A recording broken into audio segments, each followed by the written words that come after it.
nuansa budaya dan tradisi. Ragam kearifan lokal yang membanggakan.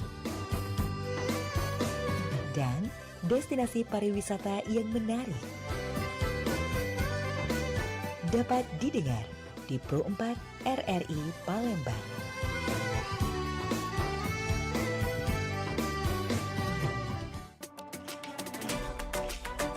Pergi maraton di pagi hari, maraton lari ngelilingi sungai. Adat budaya haruslah lestari, idaklah pacak dijual beli. Dudulur, kita masih bersama Pro 4 RRI Palembang di Sriwijaya Pagi.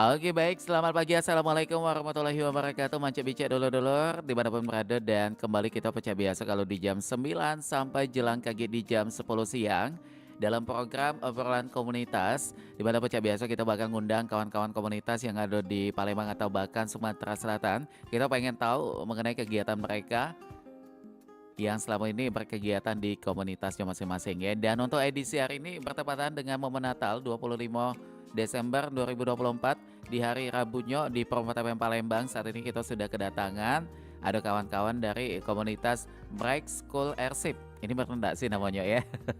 Kayak kalau cak maca, tidak tahu salah nih. Langsung kita tanya, selamat pagi, assalamualaikum. Iya. Waalaikumsalam. Waalaikumsalam. Ada suaranya ya? Oke, oh yang itu ada tuh. Oke baik. Nah ini tadi kita sudah sedikit sentel ya, namai komunitasnya Bright School Airship. Benar nggak sih ini penyebutannya? Bright Scholarship. Scholarship. Oh, malam ini lidahnya ini ya. Lidah. Lidah namun makan cuko nih kalau kulo ya. Beda dengan kalian yang memang kayaknya ini pemuda-pemuda yang sangat berprestasi juga, dan juga punya punya visi misi yang sangat luar biasa, di mana terkait dengan tema kita yaitu Bright School Airship ini membuka jalan dengan pendidikan dan juga membawa habit Islami bagi awardee-nya. Benar ya, itu awardee-nya ya. Oke, dan sebelum kita ke topik, kita pengen kenalan dulu nih. Yang pertama ada Rizky Ardiansyah. Ini sebagai awardee Bright Scholarship batch ke-7 ya, Universitas Sriwijaya. Rizky yang mana? Oh ini ya. Rizky sehat ya? Sehat, alhamdulillah sehat. Oke, batch ke-7 artinya di bagian ke-7. Di gelombang ke-7. Oh, gelombang ke-7. Dan Rizky tidak dewean ini ditemani ada kawannya yaitu ada Diki Wahyu Pratama. Diki, selamat pagi. Ya, selamat pagi juga. Sehat juga Diki ya? Alhamdulillah. Alhamdulillah sehat. Diki ini sebagai awardee Bright Scholarship ini batch ke-7 juga, UIN Raden Fata Palembang. Luar biasa. Dan ini kalau saya pengen tahu mengenai ini kan kalau Rizky dari Universitas Sriwijaya atau Unsri ya. Nah kalau Diki dari UIN Raden Fata, artinya di sini banyak ini ya mahasiswa yang ikutan menjadi bagian dari komunitas Bright School Airship ini. Iya benar banget Kak. Jadi untuk Bright Scholarship sendiri itu khususnya dari Sumatera Selatan itu ada 2 kampus. Oh, ada 2 kampus. Iya, Universitas Sriwijaya sama UIN Raden Fata Palembang. Oh, semuanya negeri ya? Iya benar. Dan kalau kita kenalan lebih mendalam mengenai komunitas Bright School Airship ini apa nih? Siapa nih pengen jawab? Silakan. Bright Scholarship ini jadi Bright Scholarship ini merupakan perkumpulan gitu, komunitas dari penerima manfaat atau penerima beasiswa dari YBM Brilian namanya gitu Kak. Jadi dikumpulkan menjadi yang namanya Bright Scholarship gitu. Oke, nah kalau Bright Scholarship ini adanya di Palembang sejak tahun berapa nih? Sejak tahun 2014 kalau salah. 2014, karena udah 10 tahun ya? Iya benar. Pada saat itu bagaimana nih awal berdirinya Bright Scholarship ini di Palembang? Ada nggak yang kalian tahu? Sebenarnya kita masih baru ya Kak. Oh, baru Karena bergabung. baru batch 7, Oh, jadi gitu. sekitar baru 2 sampai 3 tahun lah di Break Scholarship ini. Oke. Jadi awalnya Break Scholarship ini dibentuk oleh YBM Brilian, salah satu yayasan amal zakat ya. Amal zakat. Yayasan Baitul Mal. Ya, Yayasan Baitul Mal dari Bank BRI. Oke. Dan kemudian diinisiasilah terbentuk beasiswa Break Scholarship yang diinisiasikan untuk teman-teman mahasiswa Aha. yang satu yang membutuhkan dan pastinya berprestasi. Oke. Dan sekarang udah batch 10 Kak, jadi udah 10 tahun. Udah 10 apa nih angkatan begitu ya? Iya, udah 10 angkatan. 10 angkatan lumayan. Iya, pas ya 2014 dan juga 2024 nih. Dan ini skalanya nasional ya. Iya benar Kak. Jadi tidak cuma di Palembang. Iya. Tapi ada juga di kota-kota lain ya. kota-kota lain. Dan menurut Rizky dan juga Diki, sepengetahuan kalian nih untuk Break Scholarship ini bagaimana nih untuk organisasinya, strukturnya begitu? Apakah setiap kota itu ada ketua, wakil, ada struktur apa saja di situ?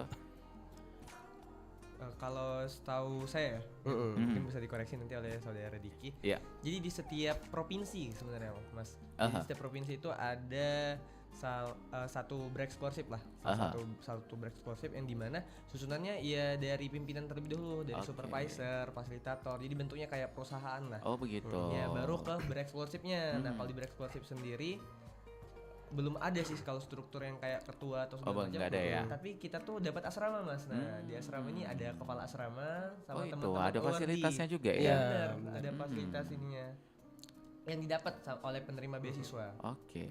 Dan ini kalau buat legalitasnya tadi disebutkan sedikit oleh Rizky ini berbentuk kayak perusahaan begitu ya? YBM Berliannya bentuknya. Di Lembaga BMR, gitu. lembaganya, Lembaganya. lebih ke lembaga begitu Iya. ya. Lembaga yang akhirnya menaungi adik-adik mahasiswa-mahasiswi yang penerima manfaat ya kita Iya, menyebutnya. benar. Yang tentunya di sini ada kriteria Ya kriteria. untuk bisa mendapatkan itu. Nah tapi disampaikan juga oleh Diki ya kalau nggak salah ini Diki atau Wahyu tadi. Yang fokusnya itu cuma 2 kampus di Palembang. Ya 2 kampus Kak. Kenapa nih alasannya? Ada nggak yang kalian tahu bisik-bisikannya begitu? Sepengetahuan aja mungkin. Jadi awalnya adanya Break Scholarship ini itu hanya 1 kampus ya Kak. Awalnya di mana tuh UIN di- atau Unsri? Di Universitas Sriwijaya saja. Oh di gitu. Unsri saja itu, pada saat itu. Itu dimulai dari angkatan kedua. Oke. Angkatan pertamanya belum ada di Palembang, cuman ada di daerah Jawa gitu. Oh, itu. Terus di angkatan keduanya itu mulai Menyebar ya? menyebar ke daerah Palembang gitu. Jadi diambillah dari angkatan kedua untuk Universitas Sriwijaya saja. Angkatan kedua artinya tahun 2015 ya? Iya, angkatan ya Kira-kira 2015. di tahun segitu. Ya, kira-kira. Atau tahun segitu ya, kira-kira kurang lebihnya ya. Oke, dan ini artinya siapa yang bisa bergabung atau mendapatkan penerima manfaat di Break Scholarship ini ada kriteria. Nah kalau dari kalian nih, sepengetahuan kalian lagi, kriteria untuk mendapatkan penerima manfaat ini apa? Biasa yang paling utama prestasi kah? Ada kan beasiswa tuh nggak terutama prestasi, yang penting dia punya memenuhi syarat yang memang membutuhkan begitu. Karena ini beasiswanya dari Yayasan Zakat ya. Oke. Dan juga ini ada asrama di mana di tiap asrama itu ada bimbingan islaminya Kak. Oh gitu Jadi ya, yang pertama berbasis harus- Islami ya. Iya, harus Muslim dulu. Aha. Muslim terus berasal dari keluarga yang nggak mampu tapi berprestasi gitu. Oh Ada begitu. kemauan. Tetap ya di situ Iya, ya. benar. Ada prestasinya juga. Oke baik. Artinya di sini baik itu Rizky dan juga Diki ini pilihan juga ya. Bisa bergabung di sini Ya, sampai alhamdulillah. akhirnya ini tahun ke-7. Tahun ketiga. Tahun Iya, tahun Ketiga atau Iya. kedua nih? tahun ketiga. Tahun Ketiga ketiga. ya, di batch ke-7. Batch ya ini kita nyebutnya ya. Angkatan ke-7 atau bagian ke-7 nih. Dan selain itu ada beberapa mahasiswa nih yang saat ini ada di Break Scholarship di Palembang. Jumlahnya ya. Ya Jumlah kurang lebihnya. kurang lebih jumlah yang di Palembang itu ada sekitar 40-an gitu. Ada 40-an. 40-an. Ini ada juga yang mahasiswinya ada. Iya, mahasiswi Ada ada juga. Jadi tidak mahasiswa aja ya, ada yang cewek-ceweknya juga. Iya, ada cewek juga. Oke baik. Dan di sini untuk tadi kan disampaikan sedikit oleh Rizky bahwa beragama Islam karena memang ini sudah menjadi basisnya itu Islami ya, dan juga berprestasi. Dan semesternya ada nggak yang ditentuin juga minimal semester berapa tuh yang bisa ikutan? Kalau beasiswa bereksplorasi ini biasanya dari semester awal, Mas. Oh, dari semester awal. Iya, dari semester awal dibimbing sampai semester akhir. Jadi emang full selama perkuliahan tuh dibantu, dibiayain sama bereksplorasi Oh tadi. begitu. Ya, dan itu full dibiayain full. Semua? Iya. 100%? 100%. Waduh, luar biasa. Jadi pengen kuliah lagi nih aku. Tapi kalau kita flashback lagi dari Diki mungkin pada saat ikut seleksi ya mungkin ya? Iya. Ada seleksinya ya. Bagaimana ini bisa sharing sama kita bagaimana pada saat itu step by step yang dilalui oleh Diki yang akhirnya bisa keterima di batch ke-7. Jadi sebelumnya ini Diki memang berambisi gitu ya kan. Awalnya memang ya. Pengen ikut yang namanya beasiswa gitu. Oke. Awal kali itu Diki ngikutin beasiswa KIP kuliah gitu. Beda dari yang sini ya. Iya, beda dari sini beda KIP tempat. kuliah. Nah, waktu itu memang mungkin belum belum rezekinya gitu jalannya ya. aja Belum ya. jalannya. Jadi belum lolos gitu ya kan. Nah, lambat laun ada pembukaan gitu, lihat story WA teman gitu. Wah, ini kayaknya menarik nih beasiswa ini. Ikutlah daftar dan itu iseng aja Kak. Iseng-iseng gitu. Ikutan daftar ya. Ikutan daftar, melihat syarat-syaratnya. Wah, ini kayaknya Ada nih syaratnya ya, nih. cocok nih buat Diki gitu. Nah, lalu ngikutin syaratnya, ngumpulkan syaratnya dan kebetulan lolos gitu ya. Oh, Kak. alhamdulillah sekali. Alhamdulillah Itu lolos. pertama sekali ikutan di scholarship ini Iya, akhirnya lolos ya. pertama kali ikut. Itu kalau Diki ini aslinya dari daerah mana nih? Palembang atau dari kabupaten mana? Kalau aslinya dari Muara Kuang gitu. Oh, dari Muara Ogan Kuang. Ilir. Di OI. Jadi artinya di sini di asrama itu tadi ya di Palembang Iya, ya. di Oke, baik, luar biasa sekali nih baru pertama ikutan untuk seleksi di break scholarship ini akhirnya keterima. Nah, kalau Rizky bagaimana pada saat itu? Sebenarnya Hampir sama ya? agak beda nih. Agak beda ya? nih, Mas. Ini lebih dramatis ini kayaknya. Bagaimana tuh bedanya tuh? Kalau Diki yang emang dari awal udah Prepare ya? Udah prepare. Kalau aku tuh udah dapat beasiswa sebenarnya. Oh, udah dapet. Udah dapat beasiswa KIP kuliah tadi. Oh, Aku udah dapat gitu. beasiswa KIP kuliah.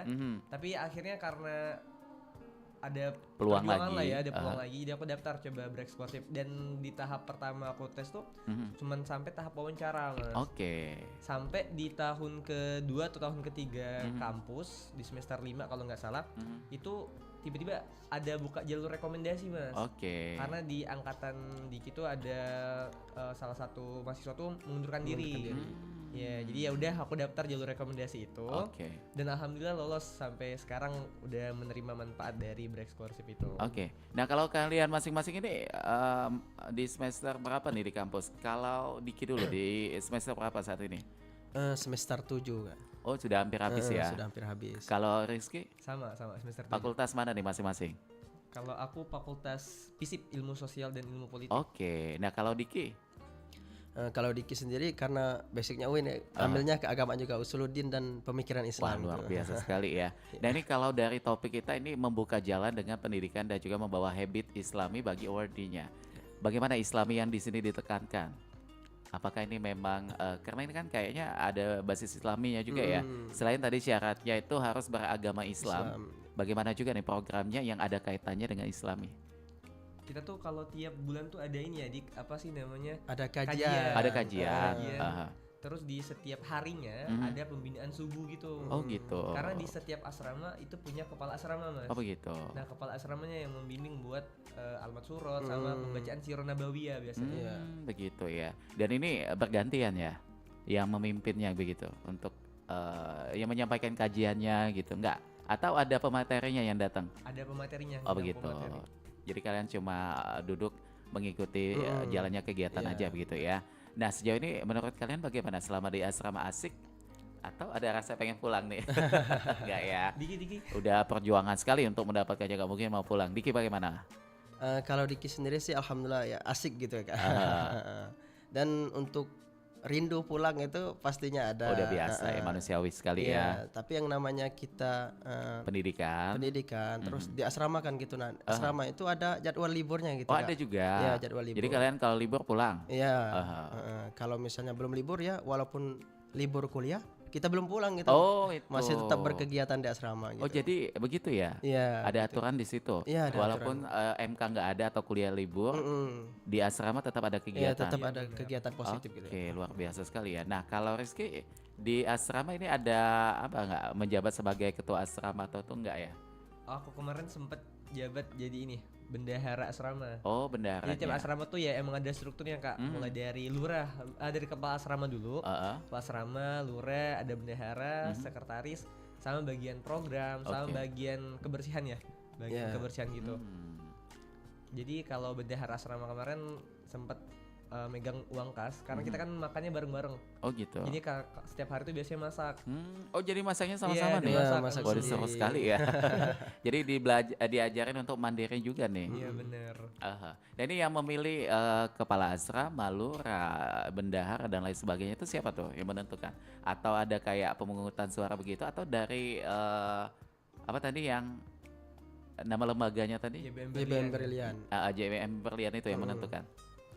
Dari fasilitator ya. Ya, Ah. di sana ada yang namanya fasilitator Kak. Jadi fasilitator itu beliau yang menghandle semua kegiatan, menghandle semua award-awardnya dalam kegiatan tersebut gitu. Nah, terkait struktur di asrama itu yang memilihnya beliau, fasilitator scholarship gitu. Oke. Jadi kalian dipilih langsung ya, Iya. nggak ada pemungutan suara kayak siapa yang menjadi kandidat tuh tidak ada ya. Tidak ada. Oke, baik. Nah ini kalau buat apa namanya itu di asrama kembali, schedule-nya tuh lumayan padat juga ya. Lumayan Kak. Karena kita memang berbasis Islami tadi ya. Islami, Sholat udah pasti tuh. Udah pasti. Kajian juga. Kajian. Kalau di momen Ramadan nih yang sesaat lagi akan kita sambut, biasa kegiatan di asrama tuh lebih banyak seperti apa tuh? Biasanya ada kegiatan Jumat berbagi. Jumat Oke. berbagi gitu. Kayak kita ada namanya Brak terpeduli kan. Oke. Dia emang di tiap minggu biasanya ada Jumat berbagi gitu Kak. Mhm. Atau enggak kita iya ada kegiatan Ramadan kayak 10 hari 10 juz gitu. Iya. 10 jam 10 juz. Oh, 10 jam 10 jam juz. 10 juz. Itu kayak tadarusan begitu ya? Iya, tadarusan. Waduh, enak sekali ya. Ini mempertebal keimanan juga di situ ya. Ini kan lagi momen libur panjang. Libur nggak? Iya, libur. Libur juga ya. Sampai kapan tuh masuknya? Kalau dari UIN kayak Kak. Ini UIN ya Kak. Oh, ngikutin UIN, bukan ngikuti asramanya. Oh, kalau asrama itu Belum libur. belum Oh, libur, belum. Kak. Makanya Belum. itu. Kalau kampusnya emang lagi Kalau- libur. iya, Anak-anak sekolah juga libur ya. Nah, kalau dari asramanya tadi nggak libur ya untuk saat ini? Ya, belum libur. Mungkin dalam waktu dekat ya kali ya. Insya Allah dalam Aha. Nah, tadi kan kalian udah berjuang susah payah mendapatkan beasiswa di Break Scholarship ini. Nah, untuk mempertahankannya ada nggak kayak ini beasiswanya bisa digugurkan atau dilepaskan karena sesuatu dan lain hal. Ini kayak apa tuh? Ada. Jadi di setiap bulan tuh kita ada laporan. Mhm. Nah, di laporan itu kayak ada amalan yaumi. Oke. Amalan yaumi tuh kayak kita tuh diwajibkan buat sholat 5 waktu di masjid. Aha. Kayak puasa 3 kali di tiap bulannya. Sunnah ya. Ya sunnah. Aha. Terus diisi kan kalau emang nggak capai target bisa kena evaluasi. Oke, kayak Atau- SP begitu ya? Iya, sama. Aha. Tadi kan di tiap bulan ada kajian sama training ya, Mas. Mhm. Nah, di situ kita diminta ikut kajian sama training. Jadi kalau nggak ini dimonitoring ntar dievaluasi gitu. Ada ya yang sampai Iya. didiskualifikasi ada? Belum? Ada. Ada. Tapi mudah-mudahan kalian berdua apalagi udah dari semester 7 ya. Iya. Jadi kayak tinggal sedikit lagi nih perjuangannya. Nah, ini kalau buat kampus dan juga asrama jaraknya jauh nggak ini posisinya? Lokasi asramanya Lokasi begitu? asrama ya. Aha. Kalau untuk Universitas Sriwijaya itu mereka di Indralaya, Oh, di Indralaya. asramanya gitu ya Kak. Oh, jadi yang kuliah di Palembang nggak ada ya? Yang di Palembang ada, dia ikut ke asrama yang UIN Raden Patah. UIN Palembang. Oh, jadi ada dua ya? Ya, Satu di Indralaya, Indralaya, satu di UIN ini tadi. Oke. Nah, kalau untuk yang udah kepilih atau bisa mendapatkan penerima manfaat di Break Scholarship ini apa nih? Apa namanya tuh fasilitasnya yang udah kalian rasakan begitu? Ya udah kalian dapetin dengan perjuangan pastinya ya. Apa aja tuh? Ya, alhamdulillah tentu banyak sekali Kak manfaat yang telah kami terima. Kayak Seperti kajian tadi, training ada juga gitu Kak. Terus ada uang saku bulanan. oh, ada juga. Ya, Waduh. dilunasin UKT-nya gitu. Waduh, enak sekali ya. Ada Termasuk sampai wisuda juga. Iya. Iya, waduh. Ini jadi benar-benar momen atau apa ya, rezeki yang Iya, harus rezeki. kalian pegang ya. Dan juga ini tidak mudah juga untuk mendapatkannya begitu. Iya. Dan buat apa nama tuh program, mungkin di setiap bulan ada nggak program khusus? Misal di Desember ini nih program kita, Januari ini program kita, Februari ini ada nggak kayak gitu di situ? Ya, tadi ada yang namanya break terpeduli gitu ya Kak. Oh gitu. Break terpeduli itu yakni berbagi, misal ada bencana di mana itu kebakaran ataupun misalnya banjir gitu. Oh, kegiatan sosial Ya, ya. Aha. kegiatan sosial. Jadi di sini kita punya program break terpeduli untuk membantu gitu, membantu apa? Masyarakat di masyarakat yang kena asrama. musibah Ya, itu ya. masyarakat yang kena musibah tadi gitu. Dan itu bergantian Kak. Bergantian, misal minggu ini asrama ini misalnya asrama Unsri, nanti minggu selanjutnya Asrama itu UIN. asrama UIN Oh gitu. begitu. Kak. Dan ini kalian terjun ke lapangan juga untuk kegiatan sosialnya atau ada ini kayak semacam sponsor begitu untuk supportnya? Eh, Dari lembaga langsung ya? ya, Dari ada dari lembaga langsung, ada yang memang kita itu ikut Turun sumbangsi tangan ya? gitu. Sebagai Ya. pelaksananya kita masih. Oh, sebagai pelaksananya itu kayak donasi begitu ya? Iya. Ada juga di situ Iya. ya. Oke. Ini kan kita 2024 hampir selesai nih, udah di penghujung tahun nih. Untuk 2025 yang kalian tahu program yang nanti akan digagas di Bright Scholarship ini apa nih? Eh, Belum ya? Sementara ini ada Kak. Ada. Sudah dipersiapkan itu Apa yang tuh? namanya social project gitu. Social Bagaimana project. tuh kegiatannya?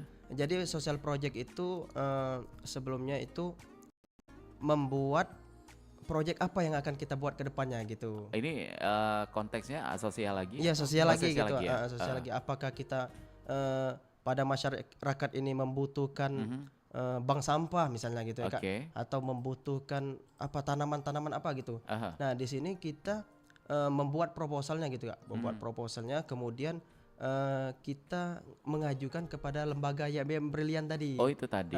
Dan dananya akan cair gitu Kak. Ketika di approve ya. Ya. Aha. Nah, kemudian baru kita terjun ke lapangan untuk apa namanya? Menjalankan Eksekusi. program. Ya, menjalankan Menjalankan programnya itu tadi ya. Ini biasanya itu yang menentukan lokasi kalian semua ya, rundingan begitu. Iya, jadi kan kita nih tiap asrama ya Kak. Sejauh ini ada 6 asrama ya kalau Ya, nggak salah. Ada 6 asrama. Iya, 2 asrama di Unsri di Layo, 4 di asrama di UIN di Palembang. Nah, tiap asrama itu ada wardi, satu kelompok wardi yang diminta buat social project. Aha. Jadi sebelum melakukan social project tadi melakukan observasi dulu nih Kak. Aha. Observasi dulu khususnya kalau Kayak bisa yang di peninjauan sekitar begitu ya? asrama. Iya, kalau Aha. bisa yang di sekitar asrama kan. Apa sih problematik yang ada di daerah mereka, daerah asrama mereka yang nantinya problem inilah yang dijadikan gagasan sebagai bentuk inisiasi program tadi. Itulah terbentuknya social project tadi Kak. Oh begitu ya. Jadi memang seru sekali kalian juga terjun membentuk bagaimana program ini bisa berjalan ya. Iya, benar. Jadi dari kalian akhirnya ke lembaga, Ke lembaga. ke kalian lagi, Iya. dan kalian juga yang nanti akan melaksanakannya begitu. benar. Dan ini kalau dari kalian masing-masing, saya pengen tahu merasa tanggung jawabnya itu seperti apa nih ketika sudah menerima dari apa yang diberikan oleh Bright Scholarship ini. Dari Rizky dulu mungkin. Oke, boleh. Kalau dari aku sendiri ya Kak, Aha. gimana sih ngerasanya dapat beasiswa yang full banget, dapat fasilitas asrama, Iya. dapat kajian sama training setiap bulan, Mhm. pastinya merasa ada tanggung jawab dan amanah yang Itu. dipegang ya Kak. Aha. Karena dananya juga kan dari zakat ya. Mhm. Pasti berat banget tuh tanggung jawabnya. Jadi benar-benar melakukan secara maksimal apa yang diminta sama Bright Scholarship, apa yang diharapkan dari Bright Scholarship oleh wardinya. Ya udah kita jalanin gitu. Kita nurut, diminta training ikut, diminta kajian ikut, dan juga diminta setiap bulannya ada prestasi, ya udah kita cari gitu. Aha. Sebagai bentuk apa ya? Balasan kita lah. Udah diberikan manfaat sebagai penerima beasiswa ini. Iya, karena memang ini perlu tanggung jawab dalam diri kita ya. Iya, Bagaimana supaya ini bisa sejalan, visi misinya dari lembaga bisa jalan, dan juga Rizky-nya juga kuliahnya bisa selesai juga nih. Nah kalau Diki apa nih timbul rasa tanggung jawabnya ketika sudah di Bright Scholarship ini? Kayaknya kurang lebih seperti hampir sama ya. hampir Rizky saat ini. Dan pasti nggak akan pernah untuk melanggar aturan yang sudah dibuat, pasti itu Iya, ya. pasti itu. Nah kalau dari pandangan kalian juga nih, untuk teman-teman lain nih, untuk mahasiswi lain yang sampai dengan saat ini belum menerima manfaat atau belum dapat beasiswa, apa sebagai motivasi nih dari kalian berdua masing-masing yang sudah ada di posisi saat ini? Dari Rizky atau Diki dulu nih Kak? Boleh, dari Diki dulu mungkin. Silakan. Kalau dari Diki sendiri itu kepada teman-teman yang belum berkesempatan gitu mendapatkan manfaat atau beasiswa dari lembaga apa saja nantinya, tentu jangan putus semangat karena jalan Allah itu tidak akan menutupi langkah terbalik gitu Kak, tidak akan menutup langkah, dan semangat kedepannya insya Allah akan tetap ada jalan-jalan yang dimudahkan bagi yang ingin berusaha dan menuntut ilmu gitu ya Kak. Dan jumlah penerima manfaat saat ini ada 40 ya? Itu yang sekitar kurang lebih 40 yang dari UIN gitu Kak. Oh, satu aja itu? Iya, yang dari belum lagi Indralaya. Unsri, gitu. Oh, jadi artinya ini tembus di 100-an mungkin ya, kurang lebih ya? Kalau dari kalau sama dengan alumni sebelumnya itu tembus gitu Kak. Oh, banyak ya. Dan tentunya juga ini bagaimana nih dari orang tua melihat anak-anaknya kayaknya berhasil bisa kuliah dan juga ternyata berprestasi juga bisa ikutan di sini. Bagaimana? Terutama ibu dulu nih mungkin. Supportnya seperti apa nih untuk kalian masing-masing dari Ardiansyah mungkin atau Rizky? Ya ibu bersyukur banget sih Kak, karena 1 tahun kemarin kan bapak udah baru meninggal. Jadi emang keterima bereksklusif ini benar-benar membantu. Dan pastinya selalu support lah buat ya udah nggak apa-apa tinggal di asrama segala macam ya semangat gitu, jangan putus asa, dan pastinya ini udah jadi jalanmu ya gitu, jadi tetap semangat dan dijalankan sebaik-baiknya. Oke, luar biasa sekali ya, karena doa atau ridhonya seorang ibu itu akan memperlancar jalan kita juga ya. Luar biasa sekali. Nah kalau Diki bagaimana nih support orang tua di rumah? Tentunya bersyukur juga ya Kak. Karena Diki sendiri itu terlahir sebagai anak petani juga gitu ya Kak. Oh iya, sama kita yang dari desa kebanyakan begitu juga ya. Tentunya memiliki keterbatasan finansial gitu Kak. Oke. Dengan adanya beasiswa ini alhamdulillah gitu, sangat bersyukur bisa membantu perekonomian orang tua gitu, tidak membebankan lagi lah untuk orang tua gitu. Karena ini jalannya sekali ya yang diberikan oleh Allah kepada Diki nih melalui bereksklusif ini tadi ya. Kalau dari kalian masing-masing tujuan kuliah tuh apa nih? Saya pengen kepo jadi ya. Diki dulu. Diki dulu. Tujuan kuliah itu apa? Untuk cita-cita kah? Untuk bekal masa depan atau ada tujuan lain? Yang paling utama itu yakni menuntut ilmu ya Kak. Itu tentunya. pasti ya. Itu pasti. Bekal ya. Bekal. Dan juga menambah wawasan gitu lah ya Kak. Menambah wawasan bagaimana ketika kita hidup di dunia perkampusan gitu. Dunia bagaimana kita memanajemen waktu kan itu banyak organisasi-organisasi gitu ya Kak. Yang tentunya bisa melatih juga bisa melatih kita gitu. Bagaimana kita di keramaian orang gitu Kak. Tentu banyak sekali hal yang Diki pelajari dan Diki dapati ketika ingin kuliah begitu Kak. Oke, luar biasa sekali ya tujuannya ya. Nah kalau Rizky bagaimana nih tujuan kuliah? Mungkin sesuai dengan bidang jurusan yang dipilih, ingin jadi apa nih tadi? Jurusan aku kan ilmu komunikasi ya. Ilmu komunikasi. Kalau mau jadi apa, penyiar mungkin? Iya mungkin jadi penyiar ya. Bisa geser kita di sini ya. Apa nih kalau Rizky? Kalau Rizky sendiri memutuskan buat berkuliah tadi karena bekal buat di masa depan, dan yang pastinya kehidupan di dunia perkuliahan, kehidupan di sekolah menengah atas SMA, atau kehidupan di kota Rizky yang kota Prabu Mulia Kak. Oh dari Prabu Mulia ya? Dari Prabu Mulia. Itu pastinya berbeda kan. Jadi salah satu tujuan ikut kampus juga buat meningkatkan life skills tadi Kak. Skill dalam menjalani kehidupan gitu. Wah luar biasa sekali ya. Dan tentu ini menjadi suatu langkah awal juga ketika kalian sudah ada di bereksklusif ini akan mewujudkan itu semua ya. Yang menjadi harapan selain dari kalian dan tentunya harapan dari orang tua dan juga keluarga di rumah ya. Oke baik, dan pendengar Mance Bice Dulur-Dulur dimanapun berada, dan sebelum nanti kita akan lanjutkan kembali obrolan kita bersama dengan Rizky dan juga Diki di obrolan komunitas. Kita mau simak dulu ada beberapa informasi yang lewat berikut ini. Tetap bersama kami di 88,4 FM, Perempat Palembang, Suara Budaya Sumatera Selatan. Tahukah kamu bahwa di Kabupaten Merauke terdapat Tugu Kembar Sabang Merauke? Tugu ini terletak di Kampung Sota, sebuah kampung perbatasan antara perbatasan RI dan Papua Nugini, sekitar 80 km dari pusat kota Merauke. Perjalanan menuju kampung ini dapat ditempuh dengan kendaraan roda 2 maupun roda 4 dalam waktu sekitar 2 jam.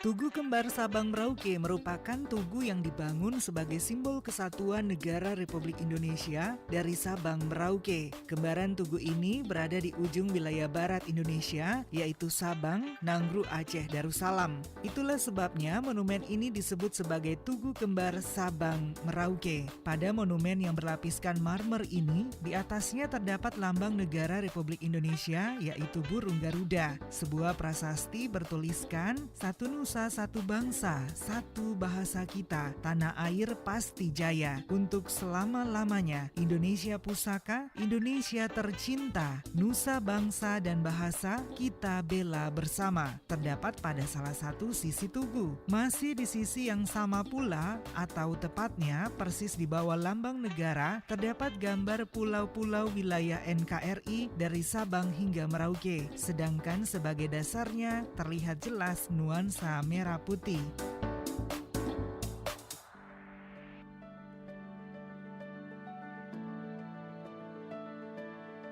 Esensi buku Berani Tidak Disukai, karya Fumitake Koga dan Ichiro Kishimi. Menjalani sebuah alur kehidupan, terkadang konsekuensi selalu kita temukan, di mana apa yang menurut kita baik belum tentu sejalan dengan sepemikiran orang lain. Sejatinya, selagi tidak melanggar peraturan serta norma-norma yang ada, tidak perlu kita mengkhawatirkan serta ikut memikirkan banyaknya komentar orang terhadap diri kita. Karena kita yang menjalankan dan kita yang lebih tahu bagaimana semestinya mengenai segala konsekuensi yang ada. Berani Tidak Disukai adalah sebuah buku yang ditulis oleh Fumitake Koga dan Ichiro Kishimi.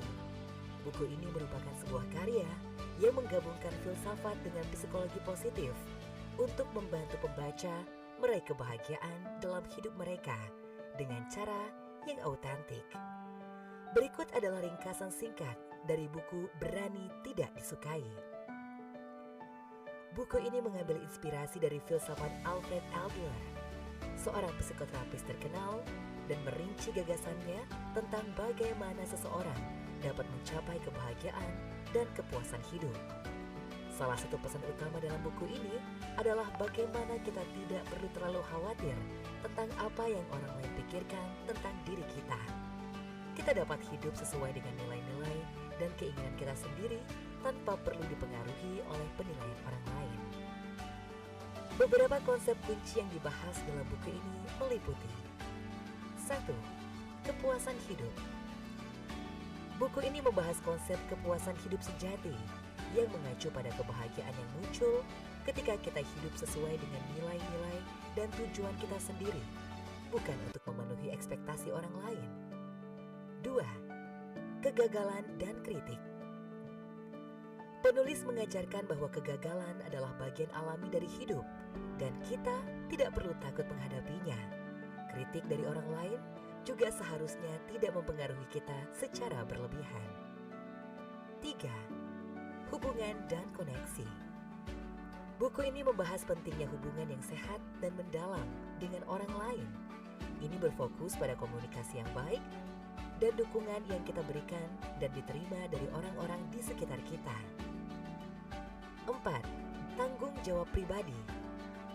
Konsep tanggung jawab pribadi adalah inti dari filsafat Adler, dan buku ini menggarisbawahi betapa pentingnya mengambil kendali atas kehidupan kita dengan tidak menyalahkan orang lain atas masalah atau kegagalan kita.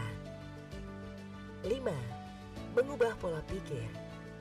Buku ini mengajarkan pembaca untuk mengubah pola pikir negatif menjadi pola pikir yang lebih positif dan konstruktif. Berani Tidak Disukai adalah buku yang menginspirasi untuk mengambil tindakan dan hidup sesuai dengan nilai-nilai dan keinginan pribadi, tanpa terlalu memikirkan pendapat orang lain, dan merupakan panduan praktis untuk mencapai kebahagiaan yang lebih dalam dan autentik dalam hidup Anda.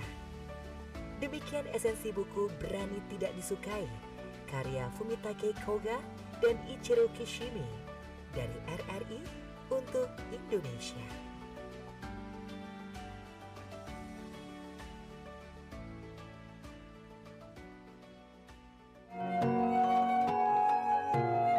Nuansa budaya dan tradisi, ragam kearifan lokal yang membanggakan, dan destinasi pariwisata yang menarik dapat didengar di Pro 4 RRI Palembang.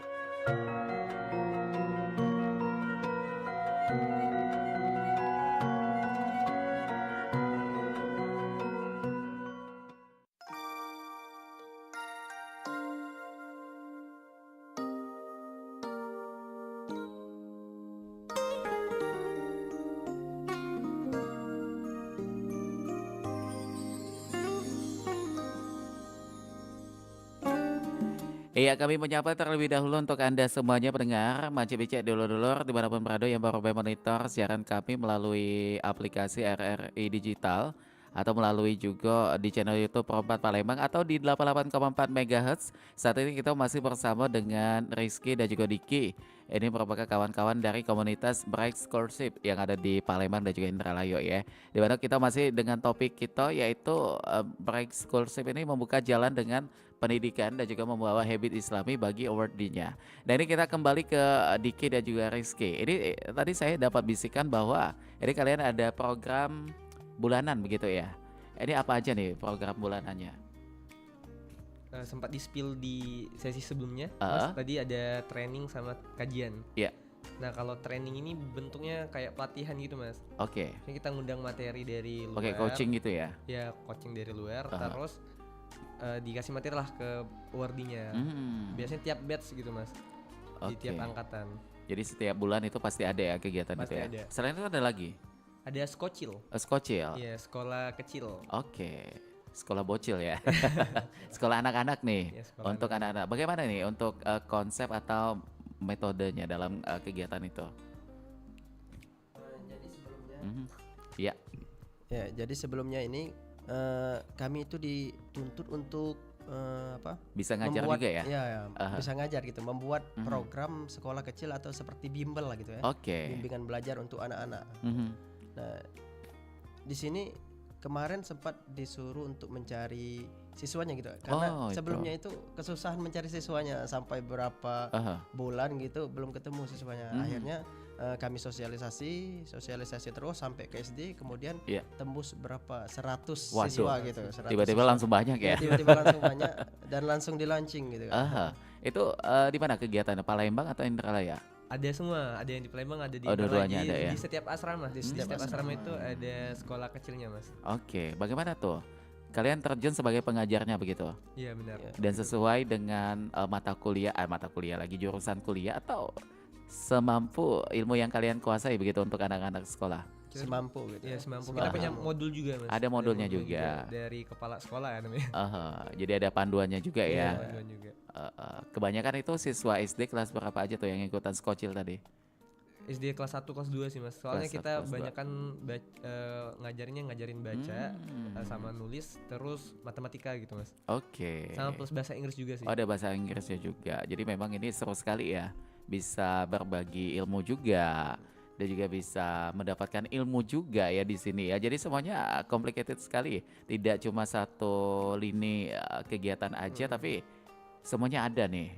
Dapat ilmu, memberikan ilmu. Iya, memberikan ilmu. Nah, dari kegiatan yang luar biasa ini menurut kalian nih tantangannya sebagai mahasiswa baik atau mahasiswa yang di era yang kalian tahu nih ya. Untuk saat ini banyak sekali pengaruh-pengaruh yang negatif kayak judi online dan juga tawuran dan lain sebagainya. Kalau kalian pribadi menyikapi hal ini supaya tetap menjadi pribadi yang baik itu bagaimana? Diki mungkin. Tentu itu dari kita sendiri juga itu Kak. Dari Kita pribadi dulu dari ya. pribadi dulu bagaimana kita mengontrol diri kita gitu agar tetap membawa diri kita ini ke hal-hal yang positif dulu gitu Oke. Kak. Apalagi di era digital gini Ah, Kak. luar biasa sekali biasa ya. sekali. Banyak pengaruh-pengaruh gitu yang mempengaruhi pemikiran juga gitu Kak. Rentan sekali walaupun kita tidak interaksi dengan orang-orang, tapi kalau kita udah pegang handphone, semuanya ada kan di situ Semuanya ya. ada di sana. Dan kata Diki tadi bisa mempengaruhi pikiran kita begitu. Pikiran. Jadi mensiasatinya bagaimana tuh? Memilah dan juga memilih apa yang dilihat di handphone gitu ya. Ya. Kalau untuk lingkungan bagaimana? Untuk lingkungan bisa-bisa juga Kak, bisa-bisa juga memilih lingkungan bagaimana kita memilih lingkungan positif begitu, lingkungan yang negatif gitu, berusaha untuk dihindarin.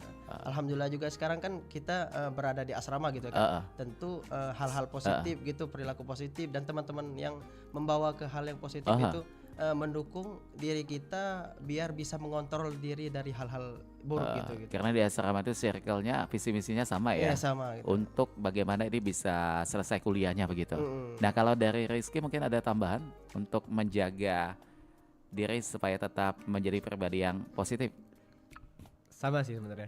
Lebih ke ya stay positif, stay percaya diri sama diri sendiri, yang dimana kalau udah tahu itu lingkungan yang negatif, udah dibatasin, ada batasan diri lah buat kita berhubungan gitu sama orang-orang di sekitar. Tapi bener banget, setuju banget sama Diki, karena udah ada kebiasaan lah ya Mas ya, habits yang emang dibangun kayak di setiap subuhnya kita ada pembinaan subuh, setiap bulan kita ada training sama kajian. Insya Allah lah hal ini bisa memperkuat iman kita gitu. Ya.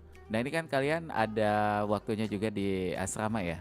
Kita pengen tahu fasilitas untuk di asrama itu bagaimana nih? Boleh di-sharing sama kita, siapa tahu pendengar kita mulai berimajinasi, mulai bermotivasi juga untuk ikutan bergabung di Breakcourse nanti.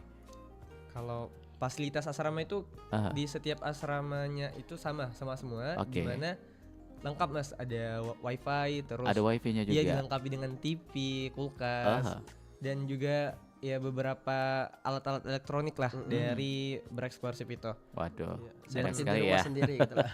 Kayak di rumah sendiri nyaman sekali ya. Iya benar. Jadi bentuknya kan rumah ya, bentuknya rumah. Bentuknya rumah. Banyak kamar gitu. Oke. Memang sewa rumah gitu. Oh, sewa rumah dibentuk asrama begitu. Asrama. Dalam satu asrama itu ada berapa mahasiswa tuh? 10 sampai 14 orang. Iya, Kalau 10 sampai asrama perempuan Dalam satu rumah. Dan ini ya pasti udah dipisah ya untuk yang cewek dan cowok, lokasinya tuh udah udah beda ya. Nah, kalau 10 sampai berapa? 14, ada yang 14. 14. Kalau Ini perempuan tuh 14. satu rumah atau keseluruhan gitu? Satu rumah. rumah. Satu rumah ada 10 mahasiswa. Artinya dalam satu kamar itu ada 2 ya? 2 sampai 3. 2 sampai 3. ya. Tergantung bagaimana ini ya. Mahasiswanya, luas kamarnya begitu. Oke, seru sekali ya. Nah, untuk schedule kalian nih dari jam berapa nih bangun paginya? Karena kan ada kajian subuh tadi tuh. Dari subuh udah bangun atau sebelum subuh? Sebelum subuh ya. Karena memang Sebelum subuh. karena Mau sholat jamaah ya. ya karena juga di pengerjaan amal yaumi itu ya Kak. Itu kita ada yang namanya sholat tahajud gitu Kak. Oh, ada sholat tahajud juga. Jadi setelah sholat tahajud baru itu sholat subuh. Kemudian setelah sholat subuh baru kita maksurat bersama, kajian bersama tadi. Nah, itu ada kajian apalah, baca buku fikih atau buku apalah gitu yang berhubungan sama Islam gitu. Oke. Ada yang memandunya atau kalian masing-masing? Yang memandunya kepala asrama. Oh, gitu. kepala asramanya begitu. Jadi memang lumayan padat sekali ya dari sholat tahajud. Yang kalau sholat tahajud ini kita lihat dari jam 1 dini hari sampai ke jam 3 ya mungkin. Kurang lebih begitu ya. Sampai sebelum subuh. Sampai sebelum subuh kebanyakan begitu. Jadi kalau udah bangun itu rutin untuk sholat tahajudnya. Atau dalam satu minggu ada berapa kali begitu? Diwajibkan tuh 10, minimal 10 dalam di satu setiap bulan. Oh begitu. Ini masing-masing masing-masing. Masing-masing Kalau ya. itu masing-masing. kalau tahajud masing-masing kan. Dan kayak kalian kayak ada apa tuh? Kayak absen catatan begitu ya? Dari Excel Mas. Iya. Oh Laporannya itu. dari Excel. Jadi ada ininya ya, ada apa? Formatnya Formatnya iya. begitu. Jadi semuanya bisa terinput di situ ya. Iya. Siapa yang sholat, siapa enggak nih. Tapi kalau menurut kalian sholat itu bagaimana? Memang dorongan sebagai kewajiban kita sebagai muslim? Atau ini terdorong karena program asrama nih? Biasanya karena kewajiban lah. Kewajiban lah ya. Karena kita muslim memang ini menjadi tanggung jawab Selayaknya. kita. Karena ini memang sudah menjadi tugas kita untuk menjalankannya begitu. Nah ini untuk apa namanya tuh, dari kalian di asrama tuh kayak ada sharing session nggak? Kayak apa tuh, membahas suatu yang topik yang akhirnya ini menjadi pembahasan yang menambah intelektual kalian masing-masing gitu? Ada pasti. Aha. Kayak ngebahas politik biasanya Mas. Kayak kemarin yang Agak berat ya. Iya. Sebagai ilmu dasar begitu ya, Iya, dasar. menambah pengetahuan. Dan biasanya itu kalau ada pembahasan seperti itu, topik atau obrolannya itu siapa yang menentukan? Atau dibagi kelompok masing-masing kamar? Enggak sih, kita Kadang- tuh bukan Oh, santai aja ya? Random, Oh, iya. random aja random dari aja. kalian masing-masing. Iya. Aha. Kecuali memang kayak ada bedah buku gitu kan. Oh, ada bedah buku juga. Iya, Oh, seru ya. Ya, misalnya ada buku apa yang mau kita bedah gitu tentang politik misalnya. Nah, di sana kita diskusi bersama bagaimana pandangan ini, bagaimana pandangan teman yang ini gitu. Oke, kayak lebih ini ya, lebih aktif sekali Iya, tuh. Nah, yang seru sekali tadi mengenai masak. Ini kan identik sekali kalau kita yang cowok-cowok ini ada sih yang pintar masak, tapi perlu belajar juga nih. Kalau kalian di asrama bagaimana tuh? Instan lalu melalui handphone atau memang ada skill yang sebelum ke Palembang akhirnya udah punya bekal minimal bisa masak begitu. Dari Iki yang jago masak. Oh, ya. Rizky jago masak Nggak jago ini. masak sih. Kalau di asrama jadi ininya ya, kokinya ya. kokinya. Enggak juga sih Mas. Ah. Lebih ke ini, kalau nggak video call sama ibu. Oh, tetap ya nanya atau ya. nggak nonton di YouTube Mas. Oke. Iya. Tapi kebanyakan sih ya lihat tutorial di YouTube lah ya. Di YouTube. Sama ada temen-temen yang emang udah biasa masak biasanya. Jadi kita sama-sama Mhm. masaknya kan karena makannya juga sama-sama gitu. Ini makanya sama-sama. Tapi kalau masaknya per kamar atau satu dapur itu untuk semua. Ada Satu jadwalnya. Iya, ada Oh, ada jadwalnya. jadwalnya. Hari ini Diki, besok Rizky Iya, begitu ya. benar. Dan ini dibantu dong pasti ya. Iya, dibantu. Iya, Nggak mungkin bisa sendirian Iya. ya. Dan dibuka restoran keluar dari asrama ya. Dan ini mengenai asrama lagi. Ketika selesai kuliah, selesai juga untuk di break scholarship ini ya. Iya. Mhm. Itu dijadiin apa? Kalau sudah ya. tamat alumni gitu, itu Oke. dikumpulkan lagi kan. Oh, ada Iya, dikumpulin ada lagi. ya. Menjadi alumni break scholarship. Hmm. Nah, di sana ini udah mulai dibentuk strukturannya gitu ya. Oh, gitu. Iya. Dia yang menjadi pengurus ya. Iya, Iya, ada Oh, komunitasnya begitu. lagi. Untuk saat ini alumni udah banyak juga ya. Udah banyak. udah banyak. Udah banyak. Mas. Karena udah mengingat udah hampir 10 tahun kan. Mm-mm. 2014 ini 2024. Nah, untuk apalagi nih? Jadwal open recruitment. Kapan itu biasanya dibuka? Kita buka di setiap tahun ajaran baru, Mas. Oke, jadi udah libur mau ke tahun ajaran baru dibuka ya. Di- Habis semester genap ada tahun ajaran baru. Heeh. Kita buka buat maba biasanya. Iya, maba. Oh, ketika momen maba itu ya. Hmm. Dan seleksinya itu nanti untuk sosialisasinya kapan? Dilakukan per kampus di masing-masing atau kayak dibikin informasinya tuh di sosmednya? Lebih ke sosmed sih kan. Oh, sosmed ya. Jadi nggak ada sosialisasi langsung. Jadi untuk pendengar kita, untuk adik-adik calon mahasiswa selanjutnya yang pengen bergabung atau bisa mendapatkan beasiswa di Break Scholarship ini, itu tadi ya di sosmednya. Sosmednya di mana tuh? Di YBM Berlian YBM atau Berlian. Break Scholarship. Break scholarship. Oke, YBM Berlian. Mm-mm. Tulisannya biasa ya, Iya, biasa. nggak pakai underscore nggak? Enggak. Kalau Digabung Ibu semua bilang, ya? YBM Berlian dan satunya lagi tadi apa? Break Scholarship. Oh, Break Scholarship ini tadi ya. Jadi semuanya diupdate di situ dan ada adminnya juga di situ ya. Untuk ini kita belum ya maba belum ya? Belum. Masih Semester lagi. semester satu lagi ya. Ini kan momen anak-anak sekolah lagi libur kan. Jadi ditungguin aja untuk yang pengen ikutan. Nah, ini sebagai masukan dari kalian masing-masing yang udah ikutan tes. Apa nih yang perlu dipersiapkan untuk adik-adik calon maba nanti yang pengen ikutan atau bahkan yang udah kuliah ya, mau ikutan juga boleh kan? Apa yang harus dipersiapkan? Diki mungkin. Aha. Ya, tentu persiapan yang banyak ya. Aha. Mulai dari prestasi-prestasi gitu. Oke. Kemudian berkas-berkas gitu. Bisa disiapkan dari sekarang gitu. Mhm. Sertifikat-sertifikat gitu. Nanti waktu pembukaannya bisa gitu di upload gitu ya. Oke, jadi persiapkan berkas. Kalau kayak ada sertifikat apa piagam gitu ya, itu mendukung juga ya? Iya, mendukung. Mungkin melampirkan rapor? Enggak sih Ya. Enggak Dia ya? Biasa lebih kali ya. lebih ke apa? Lebih ke prestasi gitu. Oh, lebih ke prestasi itu. Nah, untuk yang sudah aktif menjadi mahasiswa boleh ikutan kan? Biasanya tuh untuk semester 1 doang gitu. Iya, semester Oh, 1 cuma doang. untuk 1 doang. Jadi yang udah semester 3, 4, 2 nggak bisa ikutan lagi? Nggak bisa, Oh, kecuali udah ada lewat yang ya? mengundurkan diri Kecuali tadi. mengundurkan diri. Oh, begitu. Baru bisa diganti gitu. Oh ya, makanya tadi si Rizky ya masuk ya. Jadi begitu momennya. Jadi memang dari awal. Karena ini memang programnya itu fokus untuk awal sampai akhir ya. Beasiswanya di situ. Baik, luar biasa sekali nih. Oke, dan sebenarnya masih banyak sekali yang pengen saya gali kepada Rizky dan juga Diki.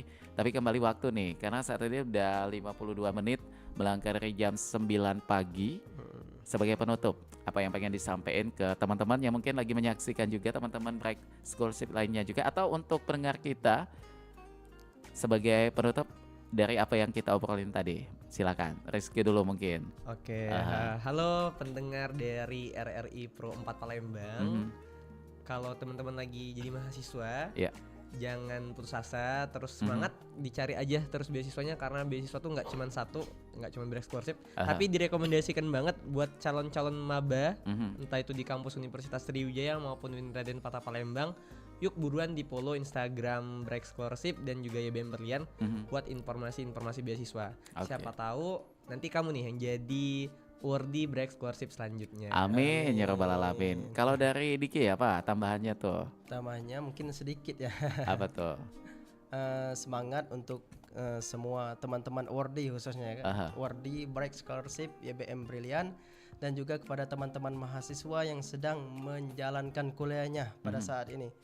Semoga kita selalu diberikan kemudahan gitu.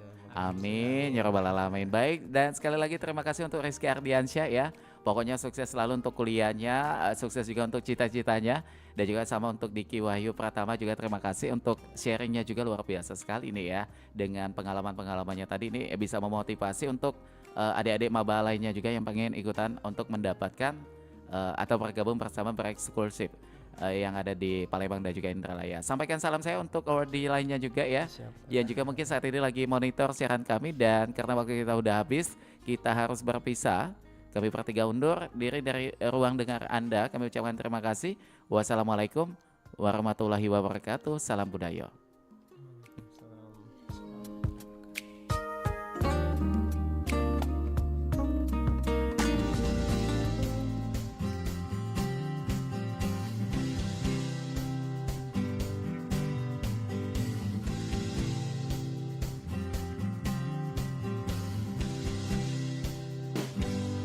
Zaman laik arak sopok cerita, hinak tegining amat teganang arane, pegaweane karap samping lek tengah kerau, samping sai terkujang terkujing lek tengah kerau, hinak